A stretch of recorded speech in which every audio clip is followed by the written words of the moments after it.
এ রাজ্যে অপমানিত হবার পরেও কলকাতাকে ভোলেনি বিড়লা। রাজ্যে আসছে বিড়লা গোষ্ঠী, ঘোষণা বিজেপি রাজ্য সভাপতি শ্রমিক ভট্টাচার্যের। দেখুন, আমরা অনাবাসী ভারতীয়দের কাছেও আবেদন জানিয়েছি যে আপনারা দেশে আসুন, এবং আমাদের বার্তা দেবার আগেই তারা উৎসাহ নিয়ে আমাদের কাছে আসছেন।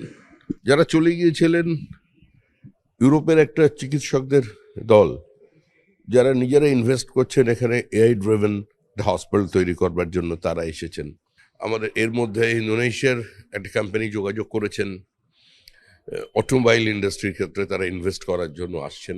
এবং ভারতবর্ষের বিভিন্ন প্রান্তে যারা বড় ব্যবসায়ী আছেন, যারা একসময় বাংলায় ছিলেন, যদি বিড়লার কথাই আমরা বলি, তাদের তো সঙ্গে কলকাতা যে যোগাযোগ বা সেই আবেগটাতে বাইরে, তারা এতটা অপমানিত হওয়ার পরেও ভুলতে পারেননি, কারণ এই রাজ্যটাকে তারা নিজেদের রাজ্য বলে মনে করেন। তারাও আসছেন।